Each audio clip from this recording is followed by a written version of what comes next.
매직 악셀! 네, 안녕하세요. 매직 악셀의 저는 쿠이입니다. 네, 안녕하세요. 매직 악셀의 쭌입니다. 네. 이거 보시는 분들이 조금 어색하다 이러면 이 촬영 편집 텀이 좀 길다 이렇게 생각하시면 될 것 같고요. 오늘은 조금 어떻게 보면 되게 중요한데 낯설 수 있는 저희 구독자들이 보시기엔 좀 낯선 주제로 왔습니다. 오늘은 브랜딩에 대한 이야기를 좀 해볼 건데요. 스토리 브랜딩 낭낭의 정언랑 대표님을 이 자리에 모셨습니다. 큰 박수 부탁드리겠습니다. 반갑습니다. 예. 네. 저희가 또 민간인이다 보니까 네. 네, 낯섭니다. 예.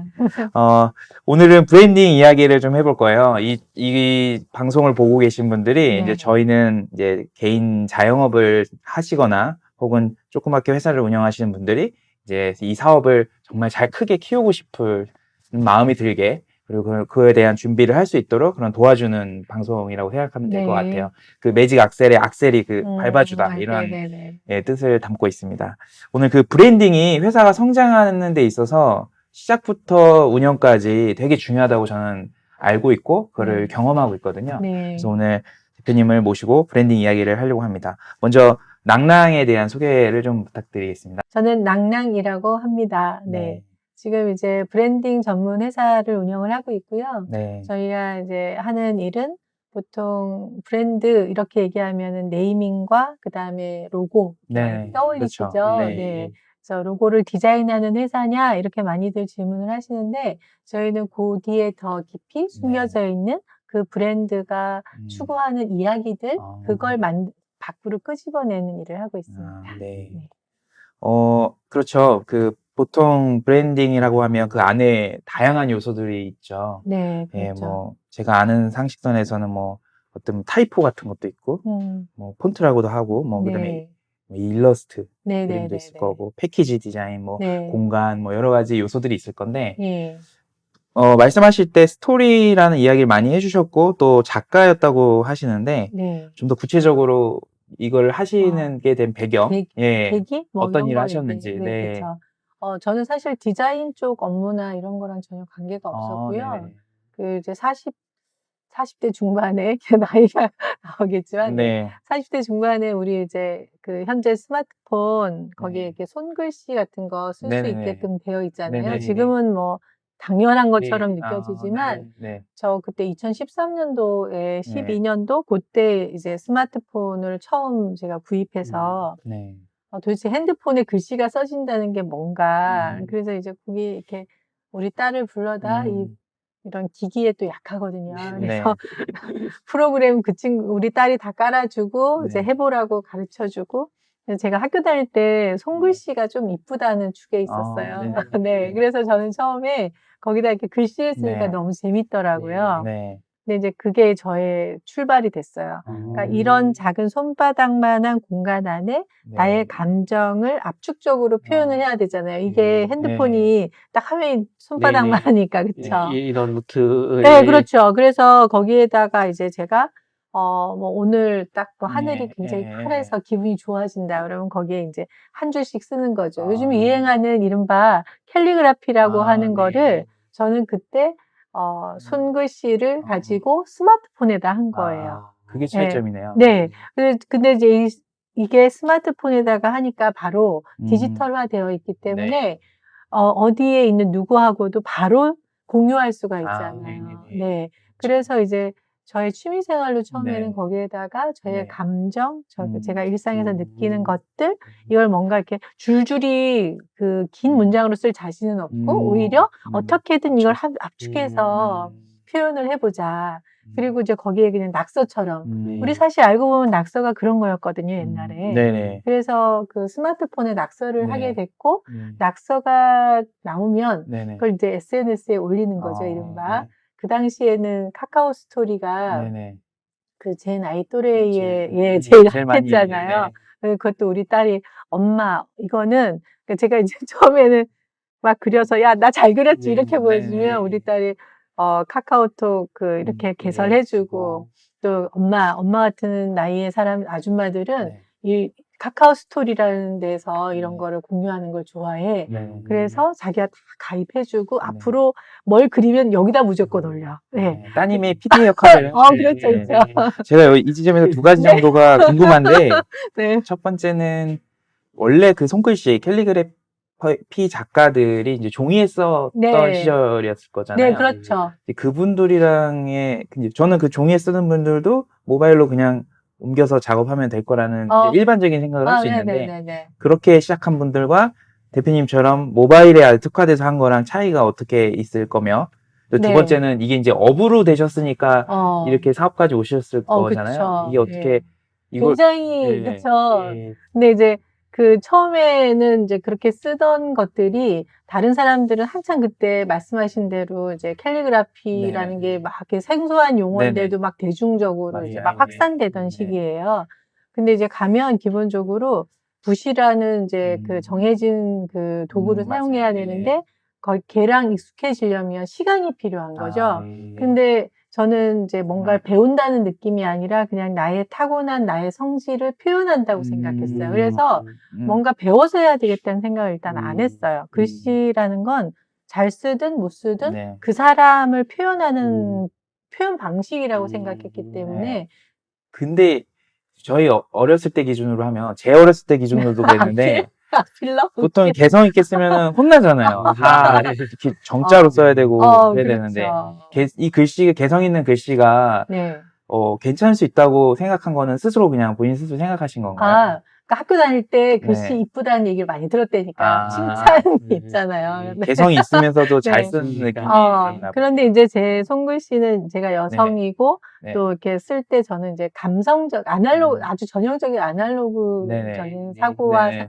그 감정을 가진 사람이에요. 그래서 저의 손글씨들을 보면 되게 이렇게 아기자기하고 이쁘다 혹은 되게 따뜻하다 이런 평가를 많이 실제로 저희가 지금 그 브랜딩 하는 과정에서 저희가 만들었던 작품들의 첫 번째 반응은 따뜻하다예요. 네. 그게 저희가 갖고 있는 가장 중요한 어떤 핵심 경쟁력이자 저희의 어떤 능력이자 네. 저희가 추구하는 그래서 방식이죠. 모바일로 이런 걸 하다가 뭐 알리고 뭐 하다가 이게 사업으로 된 그 건가요? 사람들이 저한테 작가라고 해주고 막 아싸 어느 때부터 사람들이 작가라고 그러니까 이제 그 SNS 상에서 뭔가 자기 하나의 그 뭘 올린 처음에는 제가 낙서 막 이렇게 수주 누가 작가라 그러면 제가 막 창피했어요. 근데 이제 제가 거기서 터득했던 게 뭔가 하나가 계속 누적이 되니까 이 누적된 것이 이제 이른바 컨텐츠가 되더라고요. 처음에 한 장은 컨텐츠라고 표현하기 어려웠으나 동일한 어떤 성격들이 계속 누적이 되면 어느 정도의 양이 쌓이는 순간 그것이 컨텐츠로 인정받을 수 있다는 게 제가 이제 느꼈고요. 그리고 제가 이제 그 어떤 양이 쌓이면 그 예전에 그 배우셨을 텐데 양질 전화의 법칙이라고 헤겔이라는 철학자가 옛날에 이제 저희 제가 87학번이거든요. 옛날에는 이제 막 변증법, 막 운동권들 막 이런 거 할 때 그 이제 양질 전화의 법칙은 굉장히 중요한 법칙이었어요. 역사를 이해하는 데 있어서. 이거는 이게 자막이 붙어야 되겠다. 어려운 개념이라. 그런데 그건 다른 말이 아니라 양이 쌓이면 어느 순간에 이것이 질로 바뀐다는 거죠. 물이 끓어서 100도가 되면 그 순간 수증기로 바뀔 수 있다는 거예요. 어떤 이제 성질이 달라질 수 있다는 거죠. 근데 제가 이제 그 낙서의 즐거움에 빠져서 그 스마트폰이 좋았던 점이 바로 그거예요. 종이라고 하는 거는 계속 내가 하다가 마음에 안 들면 다시 그려야 되고 그다음에 이게 보관되지 않아요. 그런데 이 디지털에 하는 모든 것들은 나의 낙서에서 실수가 나온 부분조차도 다 저장할 수 있고 기록이 된다는 거죠. 그리고 더 놀라웠던 건 그걸 가지고 변형을 할 수 있다는 거였어요. 우리 이제 일반적인 캘리그라피 작가들은 그러니까 자기 본인이 마음에 드는 글씨가 나올 때까지 무수하게 종이를 버리면서 썼을 거고 그리고 그걸 활용할 방법이 없기 때문에 결국은 스캔을 뜨거나 촬영을 해서 그걸 디지털로 바꾼 다음에 그다음 또 2차 작업들을 하는데 저는 그런 시간이 필요가 없었던 거죠. 그래서 사실 한동안 이 스마트 캘리그라피라고 이름을 붙이고 강의도 했었고요. 사람들에게 이제 이거 어떻게 제가 이제 기계치인데도 불구하고 네 오히려 그런 이거 별 생각보다 어렵지 않아요. 저 같은 아줌마도 이런 걸 한다니까요 하면서 이제 예, 그런 걸 했던 적이 있어요. 근데 그게 한 2년 정도 쌓이면서 그 당시에는 약간 좀 주변 사람들이 칭찬도 많이 해주고 어쨌거나 핸드폰에 뭔가 글씨를 쓰고 막 이렇게 꼬물꼬물한 뭔가 결과물이 나오니까 사실 그래서 책도 나왔었고 뭐 방송도 몇 번 뭐 이렇게 좀 타기도 하고 그래서 주변에서 이제 "뭘 좀 해 봐라." 그래서 제가 이제 저도 "아 그래?" 그러면서 제가 이제 그때 썼던 게 낭랑이라는 제 이름이 정언랑이라서 그쵸. 어려워요. 네네네.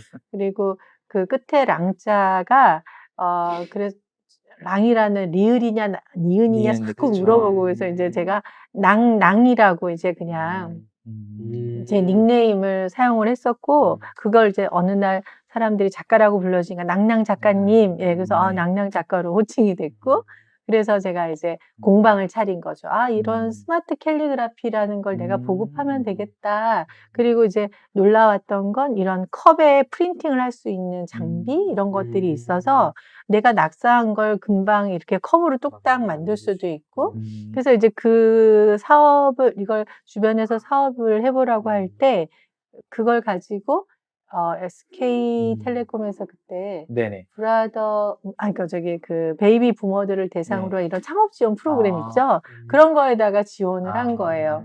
핸드폰을 사용한다는 이유로. 네네. 네. 근데 이제 그때 사실은 정확하게 명확하진 않았지만 제가 막 이거 핸드폰에 사람들이 자기가 좋아하는 거를 이렇게 저장을 하잖아요. 사진으로라는 형태든 아니면 저처럼 거기에 그림을 그리던 그리고 이제 그런 것들이 자기 감성의 저장소가 핸드폰으로 바뀌었는데 여기에 있는 것들을 꺼내서 뭔가 이런 일상 소품에 프린팅이 되어서 '그 사람의 생활이 좀 더 말랑말랑해지면 좋겠다.' 이게 사업 아이템이었어요. 근데 저처럼 이런 네네. 신진 작가들이 많아질 거니 음. 그들의 신진 작가들의 작품과 이런 뭔가 이제 자기만의 감성 제품 세상에 하나뿐인 거를 만들고 싶어 하는 사람들을 연결하는 그런 걸 하면 좋겠어요. 그랬더니 옆에서 "그런 건 플랫폼이라고 해요." 그러더라고요. 네. "그런 걸 만들려면 그 핸드폰에서 어떻게 만나요?" 그랬더니 "그건 어플이라고 해요." 그래서 정말 그런 용어와 이런 기반을 하나도 모른 채로 네 그런 데 사업 지원했었고 그래서 이제 낭랑 공방이라는 걸 이제 시작을 했어요. 네. 그래서 제가 이제 처음엔 그래서 컵에다가 이름 제가 디지털로 그 막 글씨 쓴 거 새겨서 컵 판매하고 사람들 강의하고 이제 그런 걸 하다가 어느 날 좀 친한 분이 그 외식 쪽에 이제 하시는 분이었는데 생각보다 이거 이름 짓는 게 너무 어려운데 제가 벌써 인테리어를 하고 있는데요. 저 이름 하나만 지어 주면 안 돼요? 평소에 이제 아이디어 말랑말랑 하시잖아요. 그래서 "아 그래요?" 그러면서 뭔가 이렇게 좀 재미있을 것 같은 거죠. 그래서 제가 첫 번째 한 일이 좋은 이름 찾으려고 막 뒤진 게 아니라 "그래요?" 그러면서 "그러면 대표님이랑 얘기를 좀 해야 되겠다." 왜냐하면 그 일을 하는 주인공인데 네네. 대표님은 이 일을 그래서 내가 원래 평소에 알고는 지냈지만 네. 그 일의 어떤 주체자로서는 정확하게 그 사람이 어떤 배경을 갖고 있는지도 사실 잘 몰랐거든요. 그래서 이제 얘기를 얼핏 듣기로 가로수길에서 이미 매장을 하고 있는 걸로 알고 있었는데 옥수동이라는 좀 더 이렇게 뭔가 상권이 안 발달한 그런 데로 이제 간다고 하더라고요. 그래서 "왜 그렇게 하시는 거냐?" 그랬더니 사실 이제 돈을 번다는 건 자식을 잘 키우고 싶은 마음이 있는 거잖아요. 그런데 네. 워낙 그 가로수길 같은 게 특수 상권이다 보니까 밤에 출근해서 새벽에 들어와서 애들 나가는 거 그냥 얼굴 한 번 보는 게 다더라. 그래서 애들 크는 걸 보려면 동네에서 밥집을 해야 되겠다는 생각을 했다. 정말 좋네요. 예. 그러면서 그런데 요리는 언제부터 시작하셨냐 뭐 이런 걸 묻다 보니까 그분이 인제 일본에서 일식을 제대로 공부하신 분이었고 호텔에서 일식 그쪽 근무를 하셨던 되게 실력자더라고요. 네. 그리고 알고 봤더니 와이프도 그러니까 부인도 이제 뭐 한식 전공자였고 두 분 다 롯데 호텔에서 일하다가 만났고 두 분 다 그냥 동네에서 부부가 차리는 부부 식당 이런 느낌이 아니라 되게 전문가들이구나. 네. 그래서 이런 사람들이 이런 좋은 자기 어떤 그 목표를 가지고 목적을 가지고 들어오는 거니까 되게 잘 표현을 해줘야 되겠다라고 해서 이제 만들어진 이름이 부부 요리단이었어요. 네. 뭔가 이들의 실력을 어떻게 사람들이 직관적으로 공감하게 할까. 네, 그래서 이제 막 멋있는 뭐 한수저 뭐 이런 그 거대한 이야기가 아니라 이 사람이 필요로 했던, 이 사람이 표현하고 싶었던 바. 그래서 제가 이제 거기 그 부부 사기단에서 차용을 해서 그러니까 뭔가 누구를 상대로 사기를 친다는 건 대단한 프로급이잖아요. 그래서 실력이라는 측면에서는 인정이 되니까 그래서 이제 부부 요리단이라는 형태로 했고 그래서 이렇게 막 저의 못 그리는 그림 실력으로 그분들 캐릭터도 이제 만들고 그래서 이제 매장을 꾸미면서 손글씨 다 되죠. 뭐 제가 다 디지털로 되잖아요. 네. 그러니까 이제 이거를 이제 우리 디자이너한테 간판으로 만들게 하고 메뉴북 만들고 매장 가서 제가 다 감나라 대추나라 하면서 매장에 DP까지 다 이제 해서 좀 저의 초기 그 작품들하고 같이 어우러지도록 해서 아날로그 감성이 좀 이렇게 뿜뿜 뿜어 나오는 매장이에요. 그게 첫 작품이었어요. 부부 요리단이. 네. 근데 그 블로그 뭐 이렇게 바이럴 이런 거를 막 이렇게 아주 퍼지지 않았던 시기였는데 자체적으로 고객들이 막 찍어서 올리고 이 집 메뉴판 되게 특이하고 뭐 이렇게 여기 오면 뭔가 되게 편안하고 포근하고 따뜻해요. 뭐 그러면서 이제 자발적으로 올리고 그래서 매장도 잘 되고 이제 그런 걸 경험하니까 저도 너무 즐겁고 그때 디자인은 누구가 한 거예요? 그러니까 제가 다 여기다가 그리면 이제 후가공 이른바 뒷단 작업을 우리 그때 디자이너 한 명 있었거든요. 이제 그 회사에? 친구가 네, 그렇죠. 그럼 제가 이제 막 저는 러프하게 낙서하듯이 진짜 그려요. 그럼 이제 그거를 우리 디자이너한테 파일로 전송하면 디자이너가 그걸 다시 이제 일러스트로 변환하고 이런 과정을 거치는 거죠. 네. 그런데 이제 제가 그걸 끝내고 나서 이런 게 하나의 브랜드가 탄생하는 과정을 너무 재밌게 경험했잖아요. 네. 이런 걸 브랜딩이라고 하나 봐. 야, 로고 만들고 이게, 그러니까 단순하게 로고 디자인 이런 게 아니라 하나의 맥락을 흐르는 그 전 과정을 제가 경험했잖아요. 그래서 네. 너무 즐거운 거예요. 네. 그런데 또 마침 그 이 출발점이 돼서 이제 한 사람, 두 사람 저한테 자꾸만 나도 뭔가 해줘. 이렇게 오는 거죠. 그래서 이제 민쿡도 예. 네. 아까 일산 얘기하셨는데 민쿡도 그때 이제 본인 매장을 두고 되게 큰 고민을 하고 있을 때 저랑 우연한 기회에 만나게 됐고 그래서 저한테 이제 그 매장에 뭔가 이렇게 이름도 지어주고 해달라고 요청이 와서 이제 현장을 가서 보고 제가 갔더니 매장이 3개를 거의 다닥 붙어 있는 곳에 하고 있더라고요. 저는 하나를 운영하는 줄 알았는데 그리고 이제 이야기를 들어보니 이제 막 그 김밥집부터 뭐 별의별 걸 많이 네네. 해놨더라고요. 정말 그러니까 하고 싶은 건 또 다 해봐야 되는 성격이고. 네. 그래서 제가 내가 보니까 이 매장을 중심으로 사고하는 것보다 당신이 갖고 있는 그 아우라가 있고 당신이 오히려 좀 뭔가 상품이 됐으면 참 좋겠다. 그래서 당신을 뭔가 이렇게 내가 그 당신을 포지셔닝을 하는 것부터 선지를 먼저 해야 될 것 같다. 이 매장은 그걸 중심으로 이 매장의 역할이라는 게 있는 거다. 당신이 브랜드로서 먼저 정립이 돼야 되겠다. 그리고 되게 재밌게 생겼잖아요. 네네. 민쿡 듣고 있나? 내가 맨 처음에 보면서 네. 너무 웃기게 생겼어. 막 그랬는데, 예, 그래서 제가 그냥 그 사람이 원치 않았지만 제가 또 그냥 그 사람을 제가 느낀 대로 막 이렇게 표현을 하고, 그래서 저희가 그 사람을 먼저 브랜딩 하자가 목표로 세워지면서 민쿡이라는 표현이 나온 거예요. 예, 그리고 익살스럽고 뭔가 약간, 그 개구장이 같은 얼굴 표정과 네. 이런 것들이 있어서 이제 그걸 중심으로 민쿡이라는 이제 시리즈로 이거를 네. 펼치자. 그래서 초밥집을 그쪽에서 20년 넘게 지금 운영을 하고 있어요. 그러면 사실 그거는 일산 거기 화정이 만들어질 때거든요. 그 초창기에 일산 신도실. 그렇죠.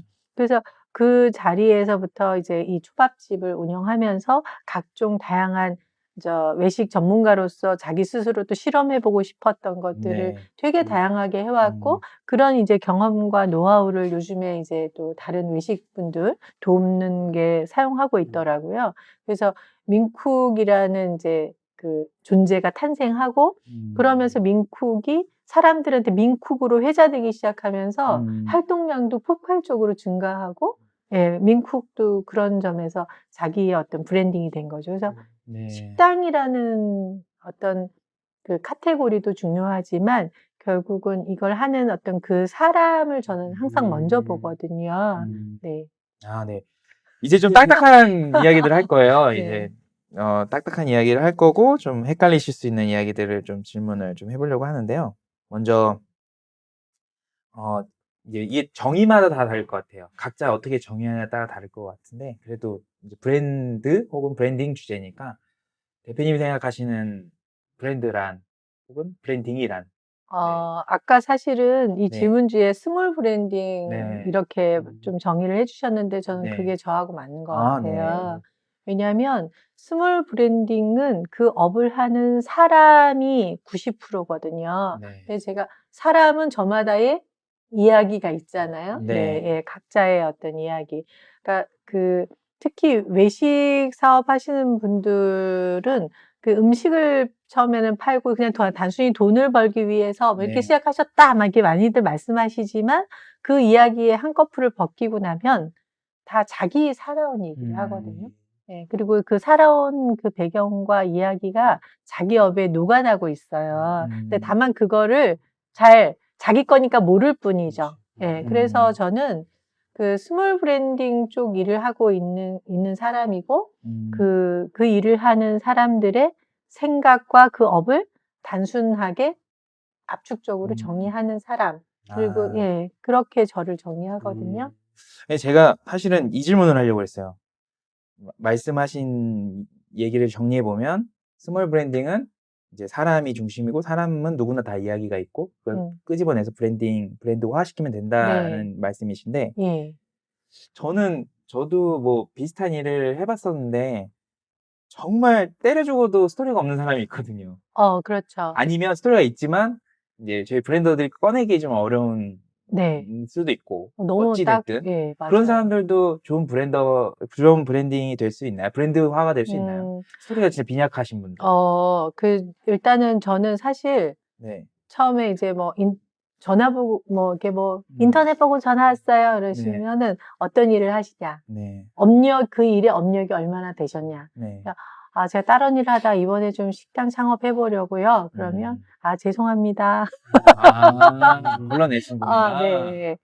왜냐하면 제가 이제 그런 분들을 해봤어요. 근데 네. 처음에 의욕이 앞서서 자기 것이 아닌 그 왜 떠다니는 이야기들을 많이 하시는 경우가 많은데 그게 나쁘다가 아니라 그건 그 방식이죠. 근데 저 같은 경우는 그 사람이 자기 나름대로 살아왔으나 이걸 뭔가 압축적으로 정의하지 못한 채로 잘하고는 있는데 뭔가 우리는요 우리 이야기를 좀 이렇게 브랜드 스토리로 만들고 싶어요. 이런 욕구를 가지신 분들이 되게 많아요. 예. 우리 이야기를 뭔가 좀 잘 정리해 주세요. 예. 그리고 그것이 이제 시각화로 나타났을 때 디자인이라고 저는 생각을 하는 거죠. 그래서 로고가 뜨끈하고 예쁘고 뭐 매장이 인테리어가 잘 되고 이런 건 결과인 거고 그 사람의 이 일을 하면서 추구하는 게 있어요. 단어들이 분명히 있는데 그거를 이제 끄집어내서 당신 안에 있는 게 이겁니다라는 거죠. 네. 저는 제 머리로 만든다고 생각하지 않고 저는 거울이 되어 드리겠다는 얘기를 하거든요. 그러니까 일정하게 업력이 있는 사람들을 대상으로 한다는 거죠. 예. 그러니까 그 사람이 아무리 좋은 뜻을 가졌어도 아직 현실이라는 걸 부대끼지 않았을 때에는 자기의 이야기라고 하기에는 어려운 경우가 많았어요. 아까 말씀하신 대로. 네. 매직 악셀! 안녕하세요. 매직 악셀의 쭌입니다. 매직 악셀에서는 저희 방송에서 다루지 못한 세부적인 내용이나 재밌는 내용들을요, 리포트로 만들어서 제공하고 있습니다. 이 리포트가 궁금하신 분들은 좋아요, 구독, 알람은 필수! 그리고 자신의 메일 주소를 댓글로 남겨주시면요, 저희가 보내드리도록 하겠습니다. 감사합니다. 매직 악셀!